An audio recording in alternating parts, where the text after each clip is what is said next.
News Sunday yesterday pointed out that Mrs. Clinton rarely appears in public, fueling speculation about her health. Take a listen to him here. She has an entire media empire that constantly demonizes Donald Trump and fails to point out that she hasn't had a press conference in 300 days, 200 days, 100 days, I don't know how long. Fails to point out several signs of illness by her. What you got to do is go online. Okay, I think it's actually been about 261 days since she's had an official press conference. She did have that one where she spoke to some journalists recently, minority journalist conference, and perhaps she was a little taken back by some of the questions they asked her. But that's as close as we've gotten, folks. Still no formal press conference. Clinton has taken 7 days off so far this month compared to Donald Trump's 3. And there are no public appearances on her schedule again today, although, well, let's not forget Jimmy Kimmel if you want to include that. Clinton's going to be 69 years old in October. Trump's going to hit, or he rather, I should say, hit 70 back in June. So should the public be better informed about the health of both our presidential hopefuls? Harlan Hill and Neil Schroka are back with me. Harlan, what do you think? I mean, should people, voters, know more about the health of these candidates that they would be electing to this office? Look, I'm not a doctor, and at first I was a little bit hesitant to hit her on this, but then I started looking at some of the evidence, and I read the testimony of, Dr. Drew and other medical experts on TV, and they're saying she really does have a problem. And what do they think the problem is? Well, she had a concussion back in 2012, and it seems like she may have suffered some damage from that incident. And look, I think this is totally on the table. I don't think Donald Trump should talk about it. But if you're going to be the 45th president of the United States, if you're going to sit in the Oval Office, we have a right to know that you're healthy because, the entire country rests on your... And to me, that's perhaps more the issue because we don't know what the situation is with her health. I mean, many have speculated that they don't think she's in the best of health, but we don't know that for fact. But maybe we should. I mean, should voters have the right to know? Neil, what do you think? I mean, and not just Hillary Clinton, but Donald Trump, too. Maybe we should know if he's got high blood pressure. Of course. Listen, it's a longstanding tradition that candidates for office running for the presidency release their medical records. That's what she's done so far. She's had her doctor write a note, frankly, a much more believable one than the one that Trump wrote. And Trump had his doctor write a note, but which was like different ridiculous than actually having the records really released. I mean, not that people have to see everything, but it's one thing for the doctor to write the note, which they're going to write.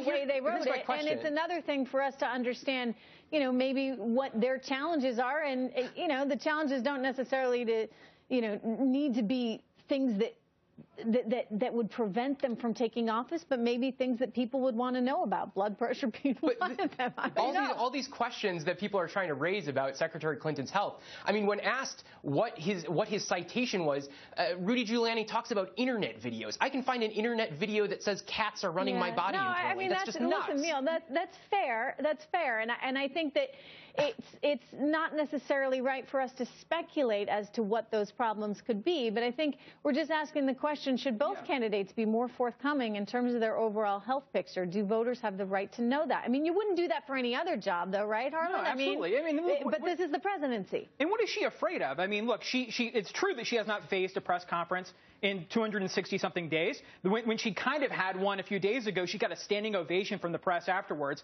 I'm starting to see now that when she wasn't a candidate for president, CNN was actively reporting on the concussion, the slip and fall when she was Secretary of State. What changed? When she announced that she was running for president, what changed? And why isn't this a central issue that they're willing to discuss in the public forum? Neil? The passage of time is what changed. Literally, there is no evidence behind any of these claims, and it's just a weird internet conspiracy theory. What evidence she has done exactly?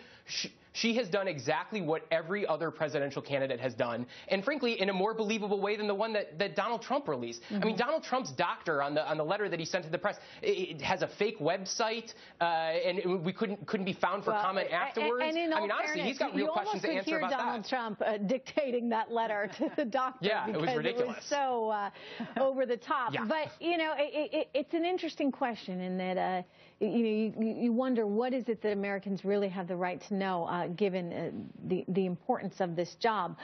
Looking at the latest poll numbers, he is trailing still in Ohio, nonetheless narrowing that gap there. You can see that she's, according to the latest poll, which just came out about an hour ago, at about 43% compared to his 39%. What is it that he needs to do, in your view, Harlan, to really start to overtake her in some of these swing states?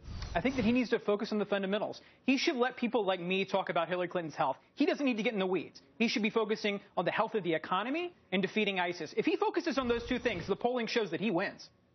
Neil, if he focuses on those two things, how does she come back? Because I do think that's an important point. On policy, there's no there with her. I mean, she hasn't talked about real solutions for the economy, nor has she talked about real solutions for defeating ISIS. Listen, I think if you go to Hillary Clinton's website, you can see a boatload of plans, and all we hear from Donald Trump over and over again is that more plans will be released later. No, Neil, she has not. She's got 8 different brackets, but she hasn't told us what's going to be in what. I mean, how can you run for president and talk about fixing our economy and not even know what your tax brackets are?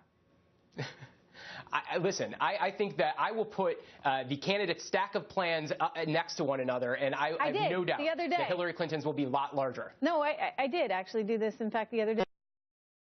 Said it was Plan 1 and Plan 2, and let's just say that Plan 2 had a whole lot more detail in it, and that was not Hillary Clinton's. Anyway, Harlan, Neil, good to see you guys. Thank you so much. Folks in Louisiana, they're begging for more assistance after historic rainfall there and floods slammed the state last week. Donald Trump toured the area on Friday.